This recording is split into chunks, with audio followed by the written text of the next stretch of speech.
on a side lane by himself, and then come team fights, he's going to be the normal Cassante. And I think with the added support and utility of an Ashe and a Seraphine, we need to see big damage dealers coming out from Climber and XQW. So coming into the second phase of draft, TES should be looking to focus on that. And for them, I think the Jace flex does so much work. We haven't seen Creme pick up the Jace, however. So interested to see if that's going to be something new we get, or more mages, which has been akin to what we've had so far in the LPL. After the Jace changes that kind of have nerfed somewhat of his tankiness ability, obviously it's not fully taken away yet, we've seen, but I think it has opened up his flexibility a lot more. Always gotta love holding a flex pick as well going into the back end of a draft. LGD definitely thinking that's going to be a 3-6-9 Jace. And I don't hate the strategy, especially always when you can take away Cream Silas in the second phase of bans. Never a bad adage. Yeah. Junglers, though. Skarner, you could also be looking at stuff like, so we got rid of the Sejuani, another champion that Climber's kind of been first picking in a lot of them. Okay, yeah, so Vi's already gone. Sin Sao's probably the next most likely in terms of AD junglers, fighters. Wukong, good shout. Probably is going to be the response from Kanavi. If not, then picking up, I think, a Viego for himself. And for TES, they kind of have the ability to play around their bottom lane. They have some really strong skirmishing, but I think the 4 or 5 here is really going to determine. I like that the Jace is able to be not only flexible in the role, but I think really flexible in what he provides in a team. I was curious if we might get a Lilia to kind of even out some of the damage profile from Kanavi, but you're gonna get Creme potentially on an Orianna or Olaf. All right, we're sending the Jace mid. I kind of think that you have to put some AP in the jungle now. It's Olaf jungle. Ooh. Wait. Ooh. Okay. Into Sin Sao. I mean, you can skirmish him early. That ultimate is going to be pretty dangerous. This feels like a great Olaf team to run into. I think that Kanavi dipping into his bag here with the Olaf might have secured TES a win. Now, what can LGD pick here in mid? There's not many mages that are going to be able to stop him. You can't do any like shenanigans around terrain building in mid. Maybe a fancy Anivia if you're really kind of getting into it, but yeah, I don't know. We haven't seen much from XQW that can kind of, I think, change the tide there. He's going to pick up the Azir, okay. They needed a reliable damage source that can churn out into the later phase, right? You can't really rely on Ashe for too long.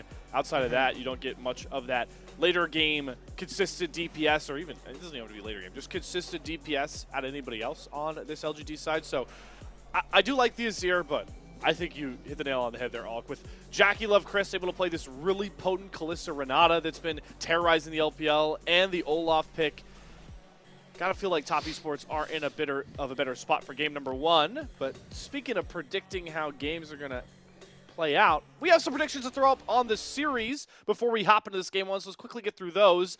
And I am hoping for my 5th best of 5 going the distance of oh the my split god. So far. This guy, bro, he just wants to cast all the 5. Yeah, everybody, if you want to join the conversation, as you can see on screen, we have a Discord, a fan Discord that you can go ahead and join. You can get interested in that. The Discord profile that you see on the left, not just our producer Mickey on the bottom there, it's Theo, our predictions leader. So if you want to get featured on the broadcast, get to work, start getting those predictions. Probably a little too late for Split 1, but hey, Split 2, anything could happen. Even you could show up on the broadcast. Yes, you, random chatter. Even you. But everybody here, including on that Discord, feeling the Top Esports win, no matter how many games it takes.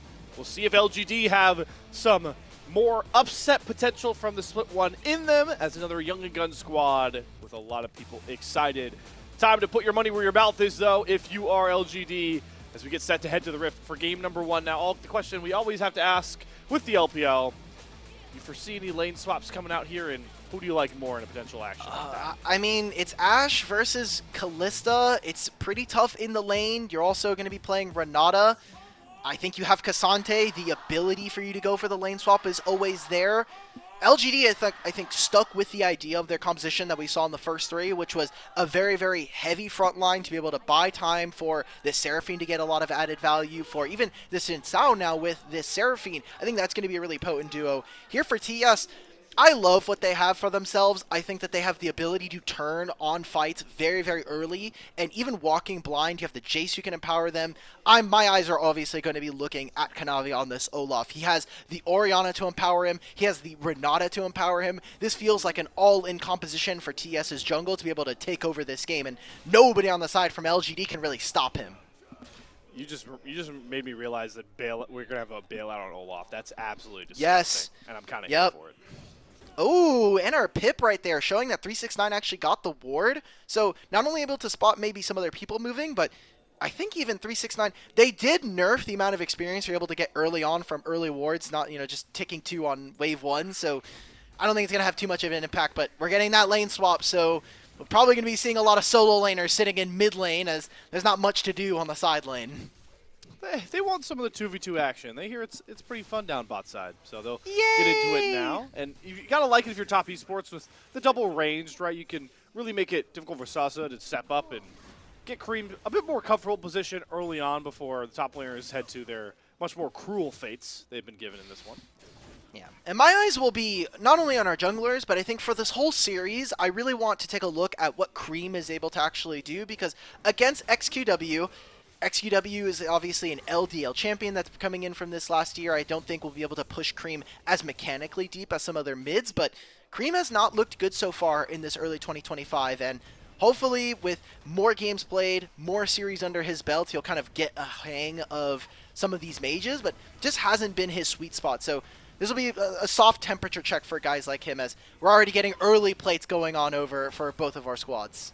Super overloads coming across here. Top laners join their bottom lanes. Don't even want to deal with the flip side that they have coming. So a lot more adage going towards this Azir Orianna, the mid lane matchup, and of course the junglers as they both complete the second half of their vertical mirrored clears. Pretty par for the course so far.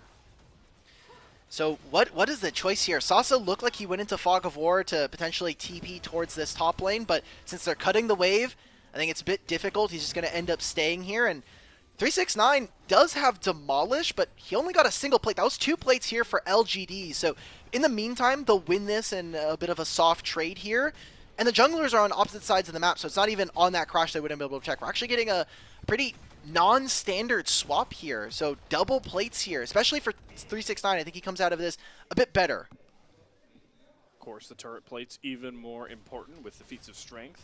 Feats of turret taking being one of those key ones to grab. So look for this bot and mirrored top tier 1 to potentially be the swing there as both teams strive for the double boots. And Climber now has access to maybe finding something in mid. Creme's on low mana, is probably looking for a recall anyway, but I don't think Climber really wants to walk into this top side of the map. Now with the Hawkshot revealing Kanavi here, wanted to mostly just protect his topside camps and do not all that much. Again, we're looking at these junglers and where they're going to be ending up. We have grubs spawning in 2 minutes, but you already see TS are stacking away for this bottom lane. If it's not for a dive, then we're looking at some early dragon taking for them. With their jungler on the other side, much further behind them, likely will be to try and play for that Drake as everyone chases another different type of the feats of strength here. First reset's going to come out here for XQW, though, and yeah, a lot of eyes going to be on Creme here, especially with this mage pick. Definitely been one of his big shortcomings, but with the comp around him, I still think Top Esports have put him in the most comfortable spot. It's not even about the shockwaves landing for Creme this game. It's just being an enabler for his superstar jungler as we finally settle back in to the standard lanes of League of Legends. Okay, you kind of see it. TS are stacking, but good vision coming in from LGD. Will spot Kanavi and then moving into this tri-brush. And while this is happening, just continue to catch waves. TS now going to get spotted by a Hawkshot. Climber is walking over. Maybe there's some early skirmishing, but I doubt it. I think LGD are going to continue on their path, making sure that they can get to 2 and 3 items and then say, let's try to look for a fight. YCX going for a bit of a cheeky route there. Does not land on the JackeyLove, and I'm with you Not here. spotted. It's pretty dangerous jumping into an early game Kalista, Olaf, and Renata, but respect being given here from Top Esports. They're going to call Kanavi off that dragon, and despite that wave stacking and first move, the timers for Top Esports have been rudely interrupted.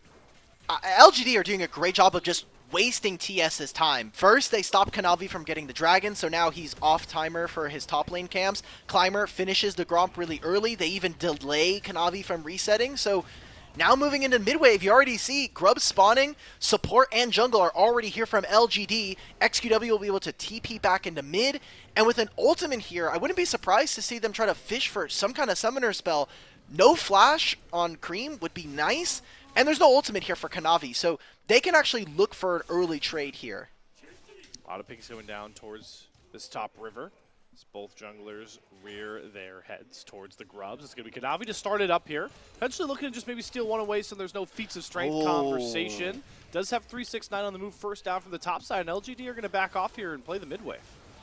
Oh man, that kind of, I was going to say maybe there is an angle, but because 369 got some early time in top lane by himself, he actually hits level 6 a little bit before Sasa, which, hey, usually doesn't impact the matchup, but having level 6 on your Cassante for that fight, I think would have done wonders for LGD. So they back off the play, they take some of the jungle camps on bottom lane, and maybe they can make a dive on this next incoming wave. You see the pings coming out. They want to take control of this bottom side jungle. 369 is going to put out some vision. That hawk shot just went hit our production squad.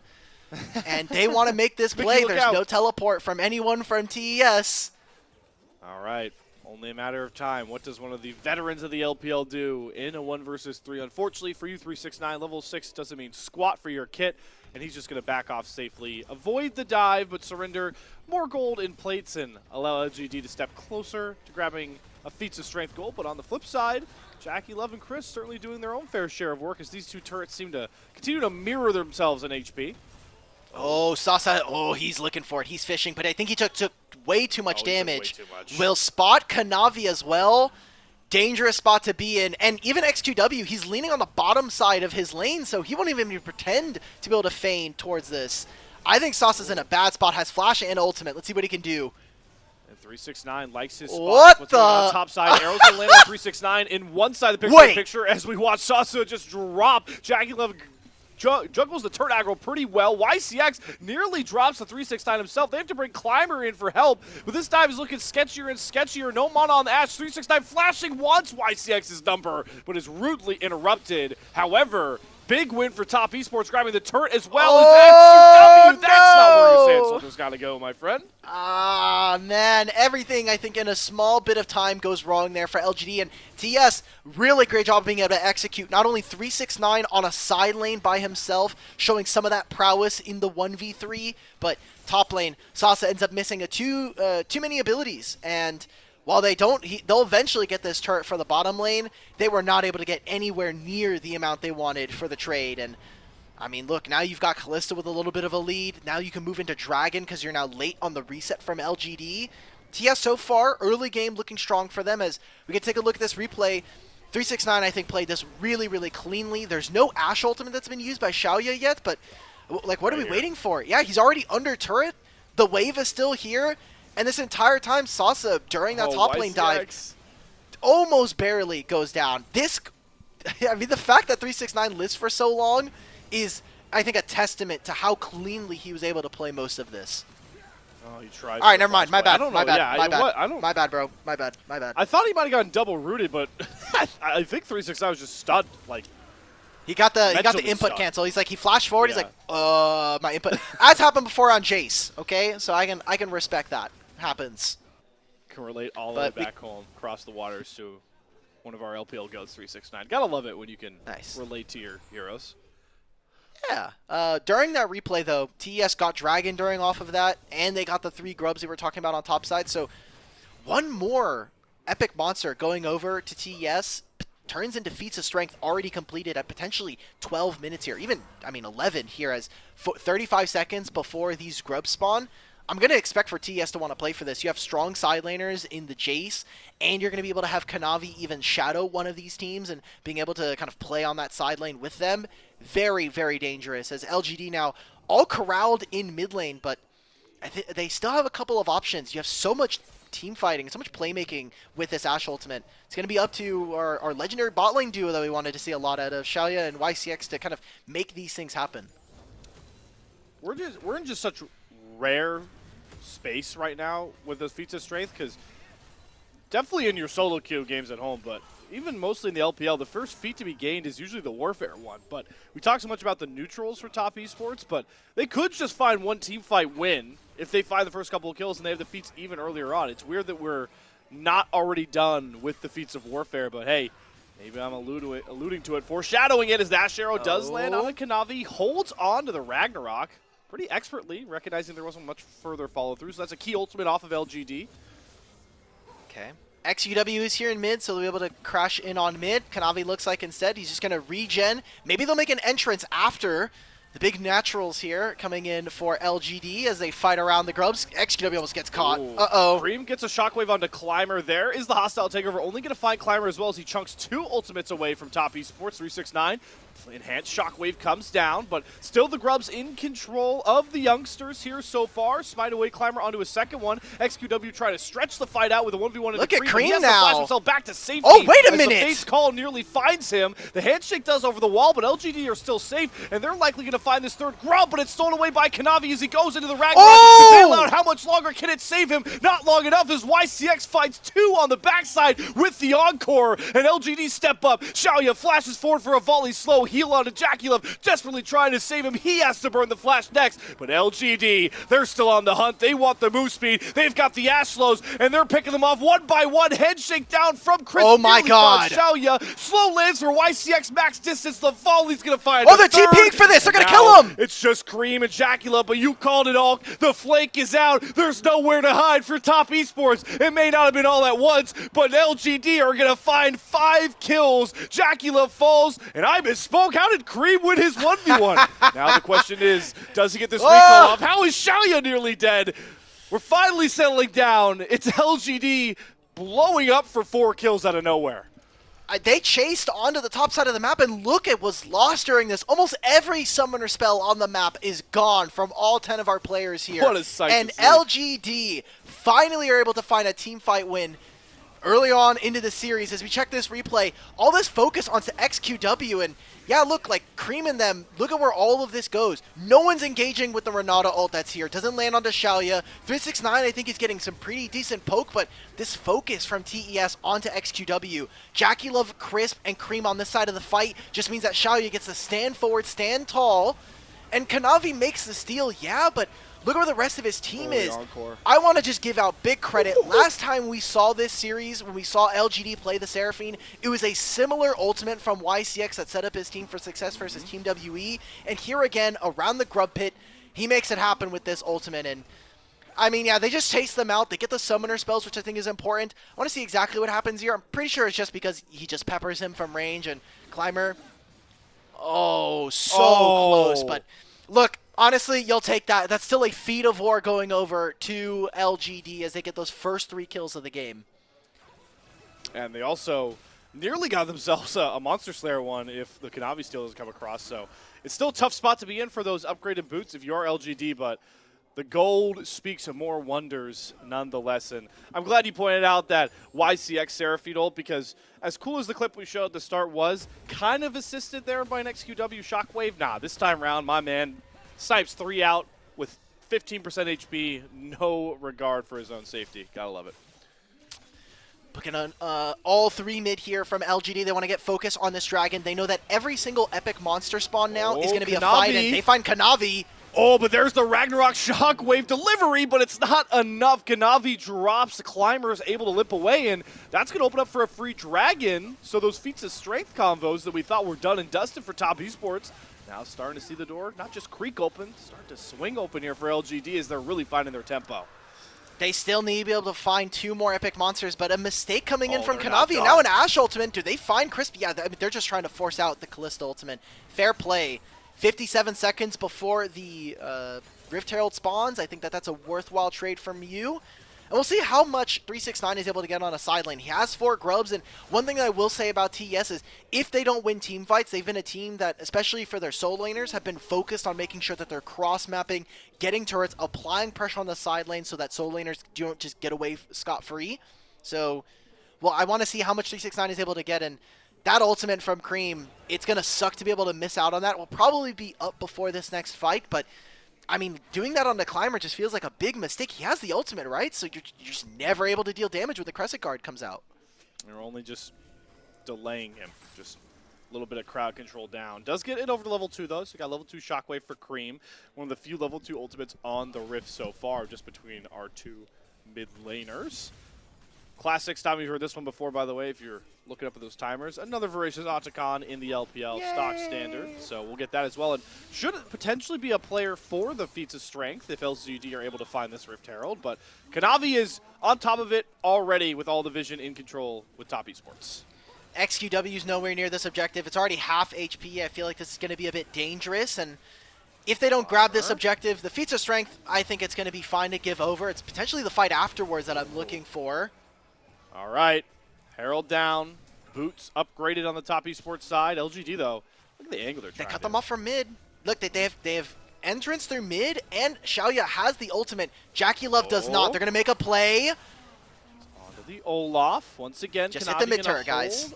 On to Ragnarok. Mid turret is being hounded, but here comes Kanavi. Pops the Ragnarok, has the speed up boost behind him. Minions are dropping under the wave as Sasi takes a couple of turret shots, and the old Ragnarok call protects that turret, and look what 369's cooking up topside.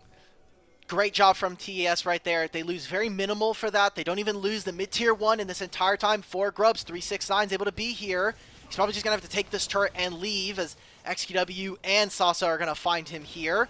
What else can TES get on the map? Because the amount of time it takes for them to kill 369, they lose push in mid, and all this time now, Creme just arriving in the bottom lane, and there's not going to be much to match. They're going to have to probably force the teleport from LGD. I think Creme's going to grab enough gold to really even us out here. So despite the kill count, top esports playing the map much better, as you expect from a veteran squad, to allow themselves to be pretty neck and neck in gold. As I say that though, JackeyLove gets chunked pretty low, and even without grubs, LGD will silence the mid-tier 1 turret, which is really powerful into opening up the rest of the map for them when we talk about playing for Otacon, playing for later Drakes, and of course the big bad Baron coming at 25 minutes. It just makes it so easy for both of these teams who do have pretty decent wave clear, especially with an Orianna later into the game. Just being able to push the wave. I think for LGD, the fact that they've kept their mid-tier 1 is going to help them a lot with being able to move waves, push waves, then move out into side lane and move into some of these other objectives, like you were saying. 1:40, and I think the more interesting thing about Otacon, aside from it just being such a powerful buff, is where it spawned this game. It's in top lane, it's away from this dragon, and neither team is really close to a, potentially a soul. So I think if LGD want, they can trade for the dragon. I think getting a Chemtech soul this game is insane. It's tenacity, it's shield power, especially for some of these champions who already have shields innately to their kit. There might be arguments to be made here that a Chemtech soul is pretty damn OP, and I mean, look, you're getting the 50% armor when you're below 50% HP. The amount of damage reduction and amp that you get, I think is very potent. So I would not be surprised to see LGD want to look for a trade on this. At the very least as well, Chemtech is buffed on our current patch, so has received some serious height bonuses that Alk eloquently pointed out here. Shelly makes her appearance on Summoner's Rift, cracking turrets, not going to crack through the tier 1 for LGD, but some solid damage down. Looks like Sasi was playing with a potential flank, but doesn't really end up manifesting, and everybody's going to try and take a reset on LGD here before this dragon spawns. They got about 30 seconds, but not going to have really any control of mid-wave or that bottom river by doing so. Yeah, and now if for grubs TS just take this mid-wave, cool, you teleport in. They can actually just make a play on whoever teleports here. Ash ultimate goes in. They've got XQW teleporting off to the side. Turret is going to drop. Sasu's going to fly in, but his health bar is far too low. Kanavi pops the Ragnarok. Good handshake from Chris. Is going to set up the shockwave for Creme. Down goes the front line of LGD, but it's top esports that is in on the back foot right now, blowing a lot of their key ultimates. Climber poking and prodding, looking for a way in, but it's just so hard, especially when the shock blasts rain through from 369. The top esports are going to escape with their pick play completed. Maybe they can make a run for this top lane play. I was saying without the fact that XQW was kind of low thanks to some of the poke and the damage that he took, they wouldn't be able to make this, but they're just too late now. They're too busy kind of pushing out this mid wave. They're feigning access towards top lane, mostly to just probably clear this, clear most of these waves, especially that top lane wave. Right in the teleport out from Creme. JackeyLove walks in blind. Flashes after JackeyLove, gets it done with the Sand Soldiers. That's why if you play AD carry, you're never face checking brushes, folks. Sorry, buddy. Even with the Sentinels, it's just not something you're allowed to do. And Creme doesn't have the ultimate.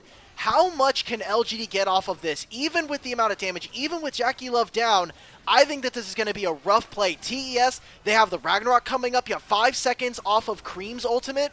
They need to be able to snap turn off of this, and we'll see what ultimates are available.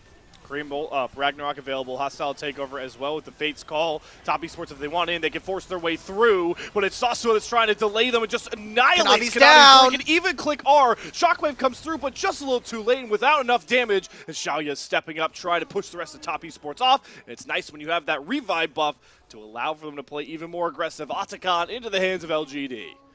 2 minutes now. I want to see what LGD are able to accomplish. Creme? Okay.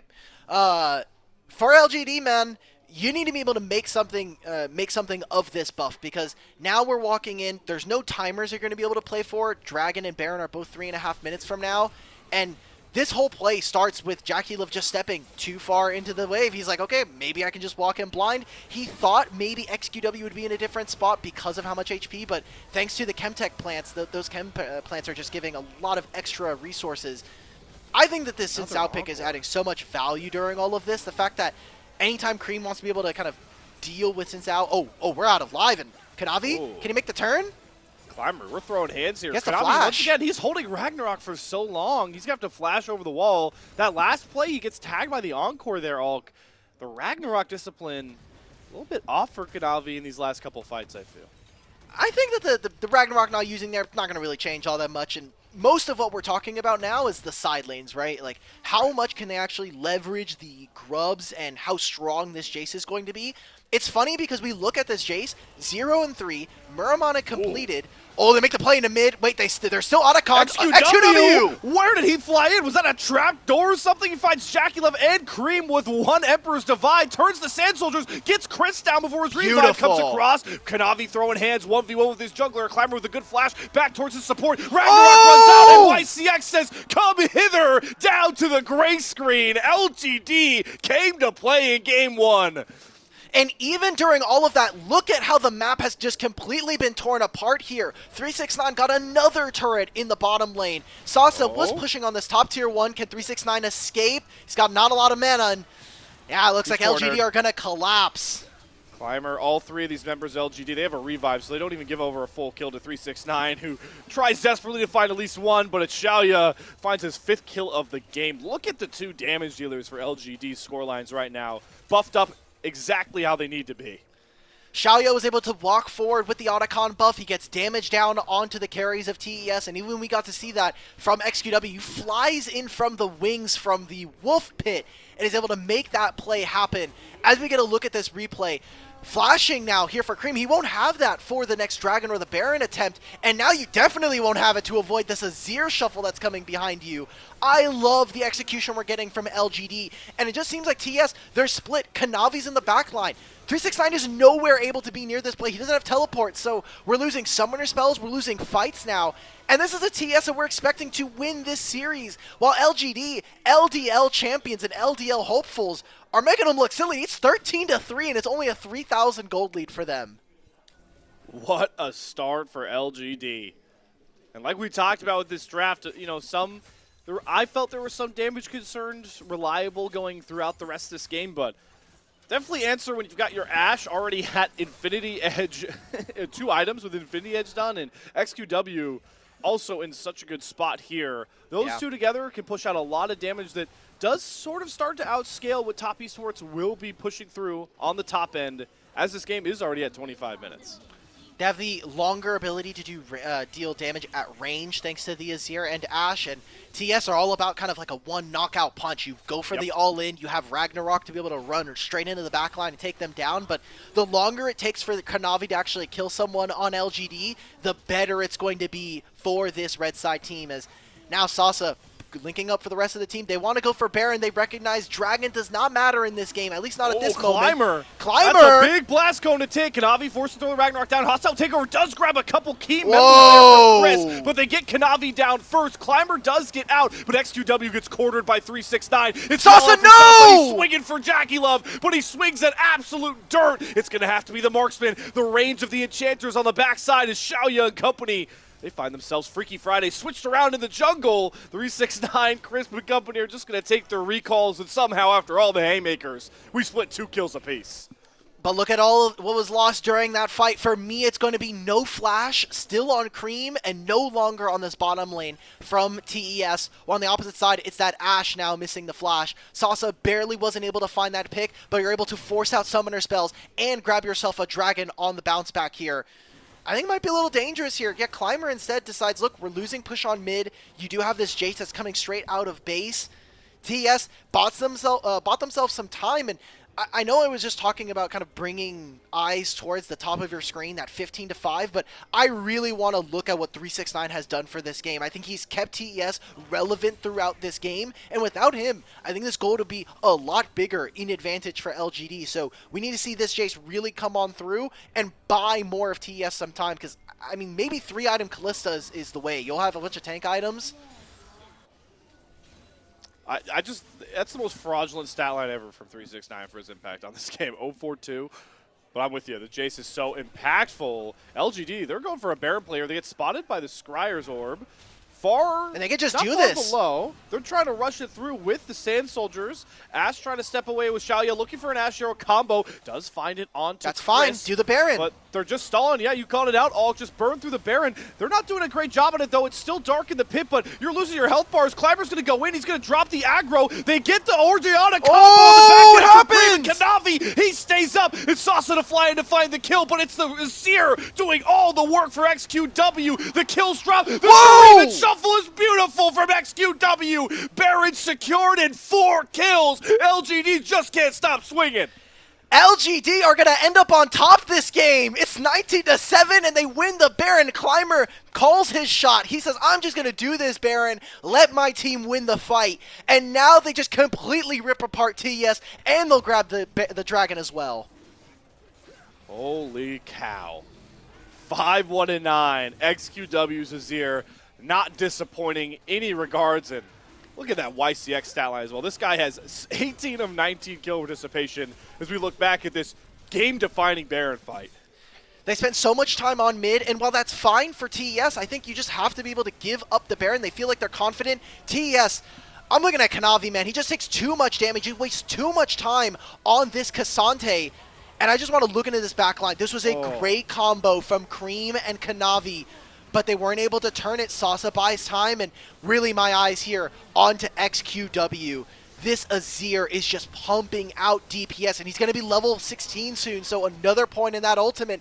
LGD, the fights are not clean, but that doesn't matter at this point. You just need to get them done. They're finding JackeyLove and Creme before the rest of the fight.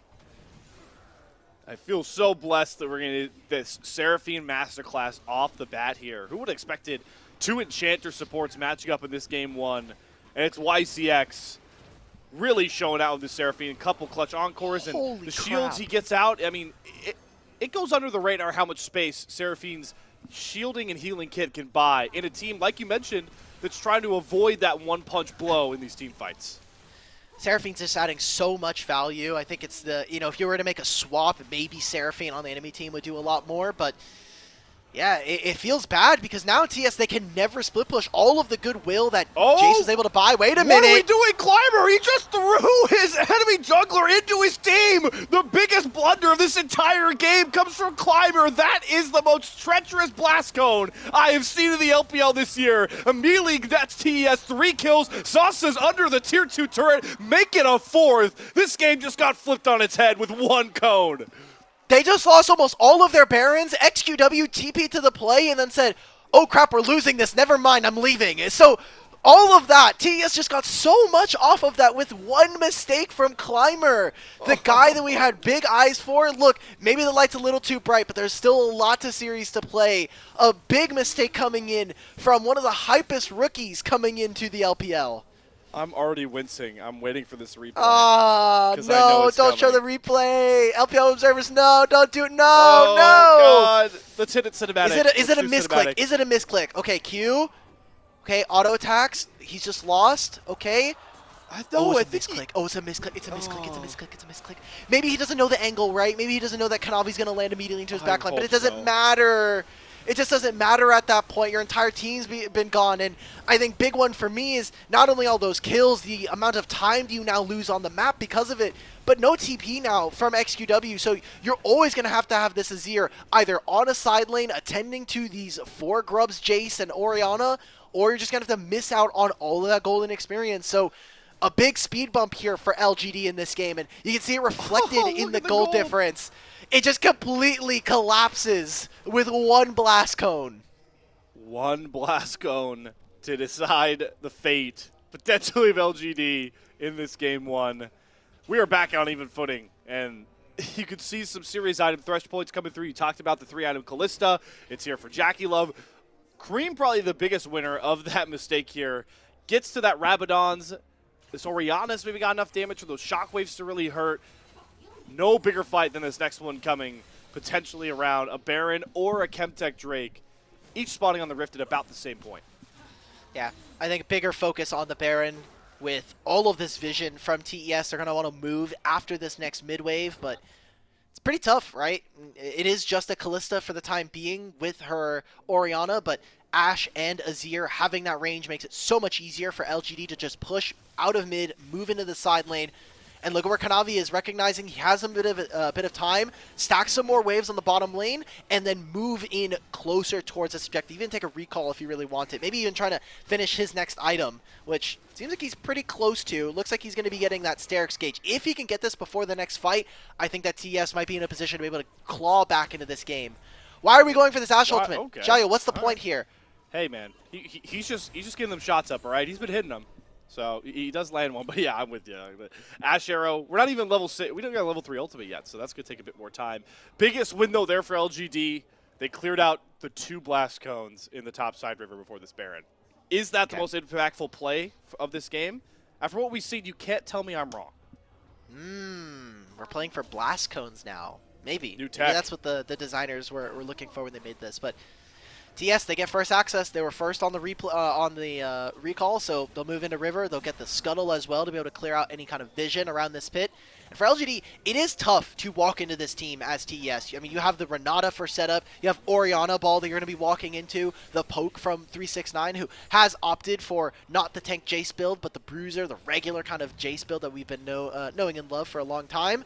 LGD, they have no time to play on the side lane. They're going to summon the Azir turret and look to push heavily on mid to discourage TES from this Baron. Which now arrives back into Summoner's Rift. Might be able to threaten this turret as well. Waves coming in, only 369 to answer. JackeyLove's taking a pretty late reset here. Oh, they could just start the Wait, they could start the Baron. But they don't know where Kalista is. So if they're not able to grab that information, if he shows on this mid wave, LGD should just snap. Look for this. You have Azir and this Ashe, but she's dealing no damage to it. Shaoye is much more confident going for these arrows. Kanavi's just going to gobble that one up. Baron below 6,000 HP, but they've sectioned off Shaoye on the side. 369, he's got good eats going for this 1v1. Shockwave's going to only find XQW, no! With the paint, but they've left Climber and Sasa. LGD split up far too much, and look what Top Esports is going to make it cost them. Absolutely everything. And ace from the Ashes. Creme? What a swing in this game. Top Esports back on top. They lose the Baron, but they might just have enough to end the game here. No, they've got too many they don't have enough minions here. They don't have a teleport either. They have grubs. Maybe they're willing to sacrifice a lot of Kanavi's HP bar. Let's see if they can do the dash. I mean, 15 seconds before YCX. Maybe this is the game for LGD. YCX up in 10 seconds. But the main carries are much further behind. They've got the grubs to help. On to the Nexus turrets. Everyone staring at those death timers, but it looks too little too late. And it's going to cement in one of the biggest throws of the LPL split. A Blasco might have just saved Top Esports from going down this series as they move to 1-0. Oh, man. We're going to be seeing that Blasco all week long. Oh, I got Ashe ulted right in the head after that one, dog. There's no words for that. That's I mean, I have no excuses to make for LGD. I'm sure Climber is going to receive that during the review, and maybe you could attribute that to the freshness of some of these players, mid-game mistakes especially being something that is prone to a team that is from the LDL. They're not used to being pushed in the mid-game, but that was just so unfortunate. They had such a good gold lead coming in. I felt like they were snowballing their advantage. TES felt lost on the map. Creme in particular, Creme and JackeyLove both, I think, showing some of the concerns that we've had so far early on in this 2025, but they're just split.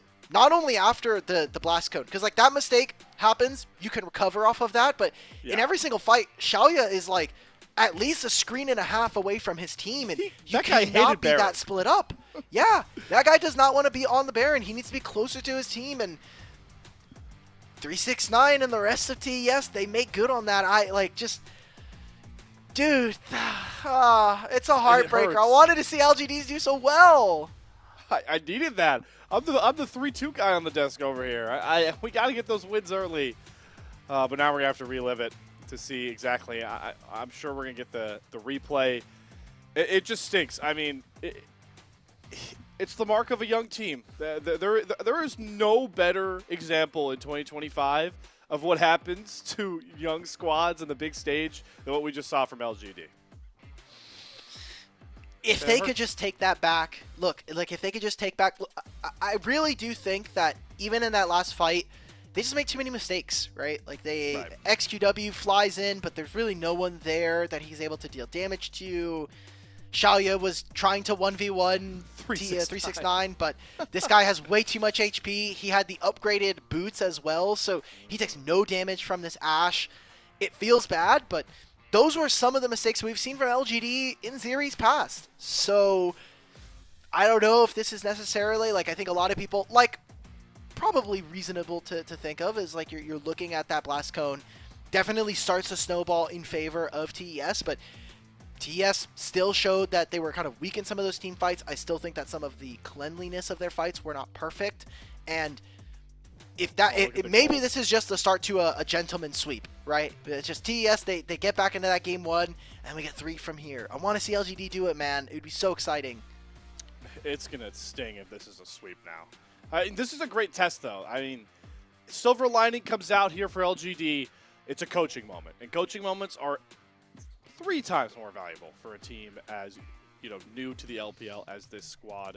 Running through the highlights, though, we're gonna have to live through this one again, and some of these fights we're gonna see earlier on here. I mean, even this first grub fight, it just feels like a completely different game from the way we ended.